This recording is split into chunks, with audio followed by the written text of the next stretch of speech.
Hello everyone, I hope you're all having a wonderful week. Today's video is going to be my monthly wrap up for April, which I know is quite late because we're 2 weeks into May, but I always say better late than never.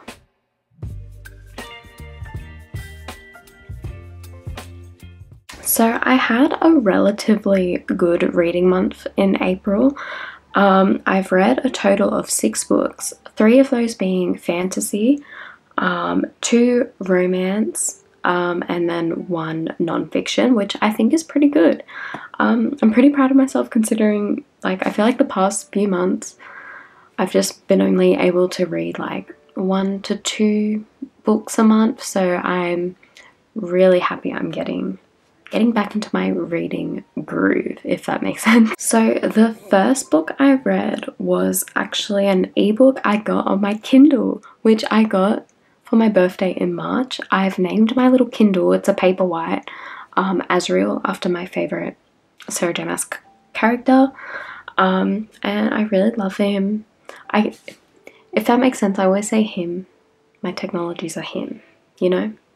Anyway, a bit of a tangent, but the first book I ever read on my Kindle was Fairydale by Veronica Lancet. I feel like Fairydale was it's a book talk book, so it is still popular, but it's still very underrated. I don't really know how I came about it. I had a TikTok video saved on my TBR collections, and I think I just found it through there, and it's also free on Kindle Unlimited as well, so that's sort of why I took the chance on this book, and I'm so glad I did, because throughout reading that entire book, it is a huge book. I think it's a 700-page book, and reading through the whole thing, I was sort of like, oh my gosh, this is going to put me in a reading slump. And it did. I didn't read for a week, but then I just forced myself to, and I'm glad I did because I read a lot of great books, but oh my gosh. Okay, so basically Fairydale is a very dark romance. So if that's not your sort of thing, definitely don't read this book because it is quite dark. Not as dark as Haunting Adeline and stuff, but it's got some dark passages. Yeah. But if it is your thing, definitely look up the trigger warnings for this book. It's about this girl named Darcy who basically her whole life she is an orphan, and then one day her biological father dies and leaves some inheritance for her, and the only way for her to get this inheritance is if she moves to this town called Fairydale. And basically once she gets to this town, nobody likes her except for this one guy and his family, who is actually technically the enemy of her father's family. So a bit of the enemies to lovers, but I can't talk too much about the plot without giving it all away, but basically some murders happen, lots of things happen, and she's forced to live in this house with the main guy, whose name is Caleb, and she keeps having dreams of herself in another time period, another life, and the plot only thickens from there. By the way, this book is the ultimate villain gets the girl, villain burns down the whole world for the love interest. This is the #1 book for those tropes. So if that's your sort of thing, definitely read it. Also, one thing I have to say about these books as well is that I feel like this book could have easily been a duology, and I think that would have been more impactful, because it just felt like this 700-page slog. Instead, I feel like I would have felt like it would have been more mystical, there would have been more mystery if it was split into 2 books, but that's just me personally. Also, one thing I really did like about this book, for the most part, I loved this book, if you can't already tell by the way I'm speaking about it. But where was I going with that? Also, like, the plot, yeah, that's what I was going to say. The plotting of this book was insane, where you get to a certain point where you think you know what's happening, and then the author completely, like, turns it on its head, and it's like the plot twists sorry, I was waving around my little camera cleaner, was just crazy. I honestly felt like I was on drugs reading this book, in the nicest way possible. And I felt like I was really in the shoes of the character. Like, I was just as confused as she was. That there were a few things I didn't really enjoy, which it sort of comes with the dark romance genre, is that the main character was gaslit a lot into believing, because she kept seeing these visions and stuff like that. Like, a lot of characters said they weren't real, but things did happen, and it just sort of, it did give me the ick for a bit. Like, I'm going to say the first half of the book is very much ick giving. Like, I was just creeped out by the whole thing. And I can't give too much away. This is a spoiler-free zone, but I definitely recommend reading it. I was completely overtaken by this book. Yeah, it genuinely did put me in a reading slump for like a week. I really enjoyed it. I think I gave it 5 stars on like my TikTok. It was just a really unique book, and I haven't read a story like that in a really long time. If you like sort of, I know I hate this book, but if you like The Invisible Life of like Addie LaRue, if you like another book that I'm about to talk about, Manacled, which is like the Harry Potter fanfiction. I actually read this month. If you like those two stories, I think you're going to like Fairydale. I think you're going to like it a lot if you like those two books. Yeah, definitely give it a go if you have Kindle Unlimited, or if you just want to buy the book. The second book I read in April was The Last Tale of the Flowerbride by Roshani Chokshi. I have been obsessed with Roshani's writing for a very long time. She is probably most well known for the Gilded Wolves trilogy, but I personally read her books before that and a few of her short stories, so like A Star-Touched Queen and A Crown of Wishes, and they were the books I fell in love with. I actually didn't really like the Gilded Wolves trilogy. I DNF'd halfway through the second book. Nothing to do with like the writing style, I just wasn't that. At that time, I would definitely consider rereading it, but at the time I was reading, I just wasn't in the mood for that type of story. But if you like Roshani Chokski's earlier books, like A Star-Touched Queen and A Crown of Wishes, I feel like you would really enjoy this book. It is like the adult version of those books, if that makes sense. That sort of her writing style, which the reason I loved her writing style was because it was just her description was like really lyrical and beautiful, and I felt like I actually lost that in The Gilded Wolves, but it is back in full force in The Last Tale of the Flowerbride. Once again, surprise surprise, this is another gothic fantasy. Basically it follows this, it's sort of like a Bluebeard's retelling, if that makes sense. If everyone knows that story about that pirate. Is he a pirate? I don't think he's a pirate. I'm sorry, I'm getting him confused. It's basically about this woman who marries his husband, and he's basically like, don't open this door, and she opens the door and finds out he's murdered people. That is a very rundown version of this, but this book very much reminded me of that. It followed this character called, he's basically unnamed through the whole book. He's called the bridegroom, and he falls in love with this woman called Indigo, who's basically this heir. She's like this heir to like a hotel fortune, and they have to go back to her childhood home. Yeah, her childhood home to like sort out the estate basically, and it flashes between the present day and his wife Indigo as a teenager through the eyes of her best friend. So it's got two sort of POVs going on, and it's sort of, they're both centered around like, both of these POVs is centered around like this mystery, and sort of each chapter by chapter the mystery gets solved. Yeah, I found this story to be extremely intriguing. I want to say I did catch the ending toward the end before it was revealed, the main sort of plot twist, but the actual like resolution to that story I wasn't expecting.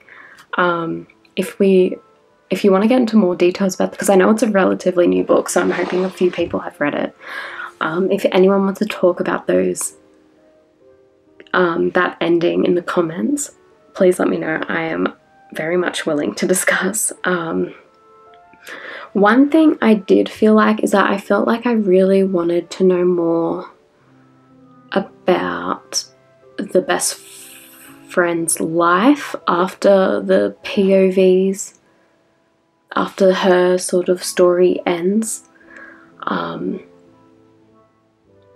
Yeah, sort of like the middle part of the book where we don't get to see, like, I don't know how to explain it without spoiling once again, but I wanted to know more about the main character and also the bridegroom. I felt like I didn't really understand. I kind of felt like this book could have been done without his POV, if that makes sense. But I just wish he was a more developed character for me, and also I just didn't feel like he grew as a character.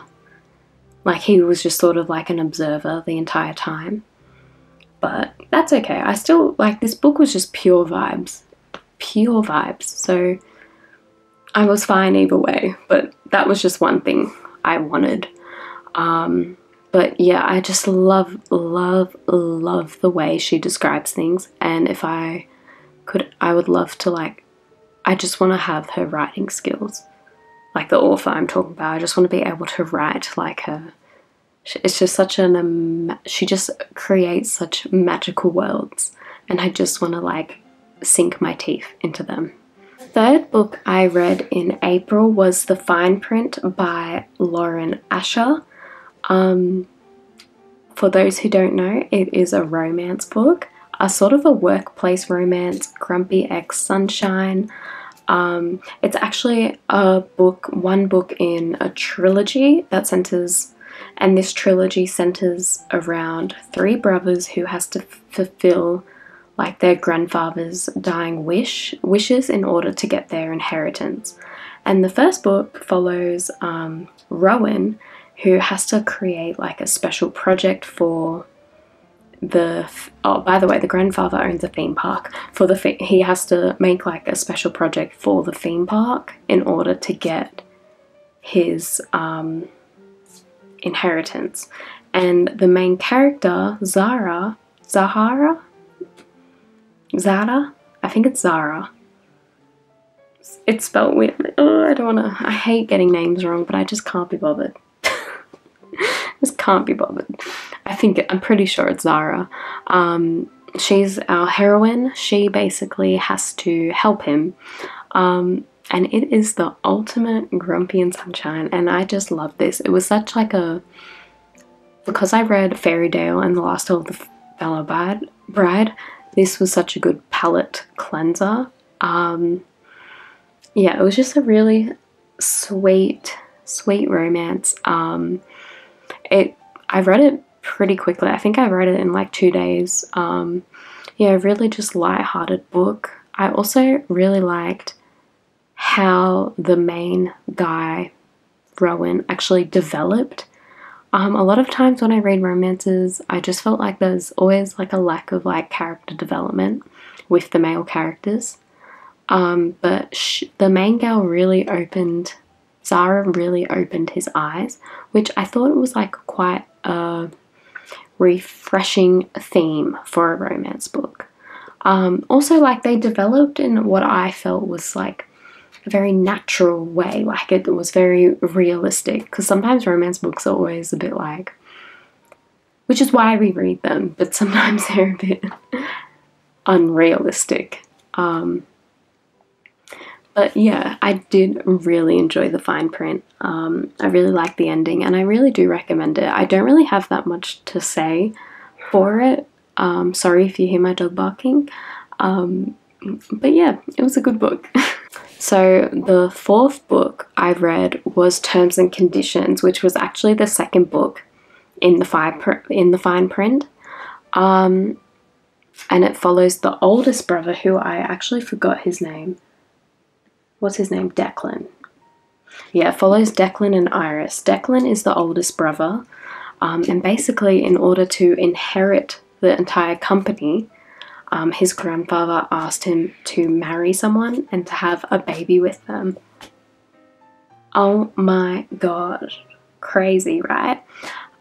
Basically, he marries his assistant, and it's sort of like, again, it's sort of Grumpy and Sunshine as well. I can tell this is like Lauren Ash's favourite trope. But yeah, Grumpy and Sunshine, but also like fake dating, fake marriage sort of situation. I liked it overall, but I didn't like it as much as the fine print. I really liked the main girl, Iris. I thought she was really fun. She was a very good character. She was very confident, which I liked. But one character who I definitely did not like was Declan. I did not like him at all. He really frustrated me, and I felt like from the fine print, like Rowan, as I mentioned before, like Rowan developed a lot within his book, but I felt like Declan didn't, and that really just didn't sit well with me.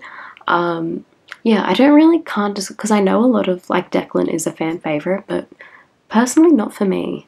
And this is when I was sort of like, I don't think I'm going to read the third book, because I also didn't really like the third brother, Cal. I just didn't really like his vibe, so I don't think I'm going to read the third book. But if you have read the third book, what's it called?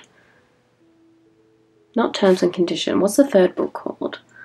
I have no idea. But basically, if you have read Cal's book and you think I should read it, please let me know. What I did really enjoy about this book was the mentions of Santiago from Redeemed by Lauren Asher. Mainly because in my head he is fan casted as Carlos Sainz, who is just a beautiful man. So I really enjoyed the Santiago references. If you know, you know. Okay, this is the non-fiction book I've read this year. It's called Save the Cat Writes a Novel by Jessica Brody. For those of you who don't know, if you're like into script writing, filmmaking, you'd probably heard of like the Save the Cat plot structure. This Jessica Brody has actually used that structure and made it you probably would have heard this, use that plot structure but applied it to writing a novel. If you're a writer, this is a fantastic read. You probably have seen this plot structure before on like, if you're ever like researching plot structures, stuff like that, you definitely would have come across this before, and which I definitely have. Before reading this, I knew about it from my own research, so I was a bit reluctant to actually purchase this book, because I was like, well, it's already all there on the internet for me. But the book went into so much more detail than any like article or whatever the internet told me to, whatever the internet said about it. And I found it extremely helpful, and made, because I really struggle with outlining personally, and it made outlining just make so much more sense.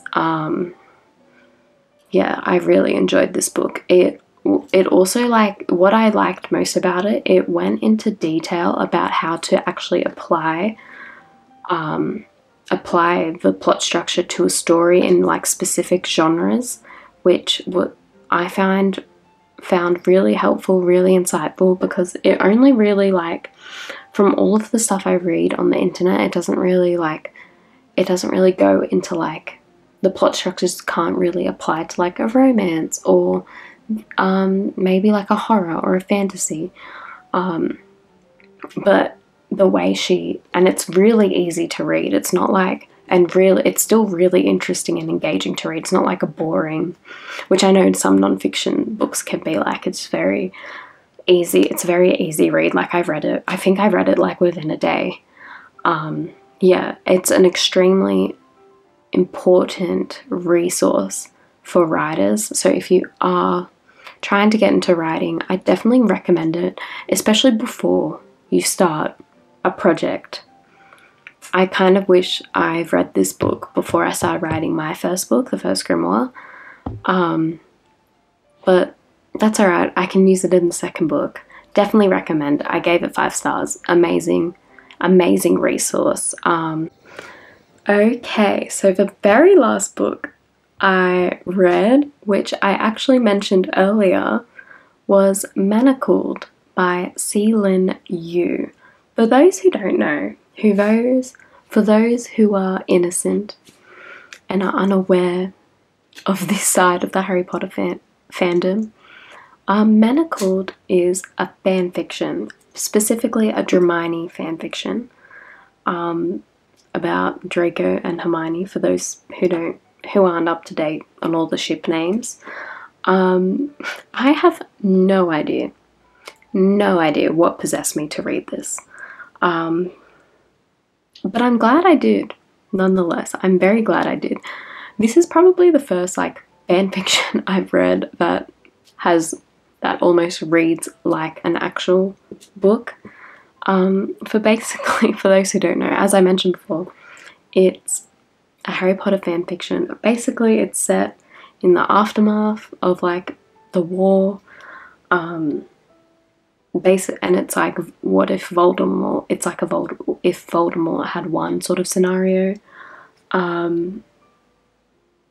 Yeah, and also it's like a Harry Potter crossover with The Handmaid's Tale. I don't know why I read this. I don't know how this author thought of this. Like, how was she just like, I am going to make a literary masterpiece based off Harry Potter and The Handmaid's Tale. Let's go. How'd she think of that? I'm intrigued. Again, no idea why I read this. Loved it anyway. Like, I absolutely adored it. It gave me the same feelings reading it as I did when I first read Fairydale. So it was very, like, I had a very intense reading month because of these 2 books. So I ended my reading month the same way I started it, with a book where I had no idea what was going on. The plot of this fanfiction was just crazy. It was honestly insane, and I don't want to give spoilers because I genuinely think you need to read it for yourselves. Also, it was just devastating. I've never cried so much reading a fanfiction before. I, like, bawled, especially the ending, even though it had a happy ending, but I was still just so emotional about it. And that's all I can say. It's literally a literary masterpiece.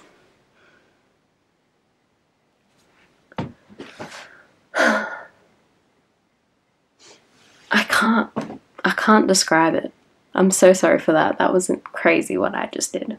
But definitely recommend reading it. And it's free. Guys, the book is free. This masterpiece is for free. It's literally on AO3. And on AO3, it also has art. Look at that. Look at that. Read it. Read it now. Even if it's not your type of thing, I can't express more how much you guys need to read it. Please. Please. Anyway, that's all I'm going to say. That's all I'm going to say. Just read it. I can breathe now. Thank you so much for watching. I hope you enjoyed this video. Sorry, I got a bit crazy at the end. It's the end of the day and it's dark and I'm a bit delirious. I've done nothing all day, and then I randomly just like got out of bed and was just like, I'm gonna make a YouTube video. So that's why I'm a bit Also, I got a new microphone, so I'm hoping the sound is better. And if it's worse, I'm sorry, I can't help. I don't know what to do. I just need to throw away my channel and start again. But I'm not going to do that. I'm going to persist. Anyway, thank you so much for watching. If you have read any of these books, specifically Fairydale and Manacled, and want to talk about them in the comments, please do. I sincerely encourage you to do so. Please subscribe if you haven't already. I will appreciate it so much, and give this little video a like if you can. Thank you so much. I will catch you with another video next Tuesday. Maybe. I'll see you then.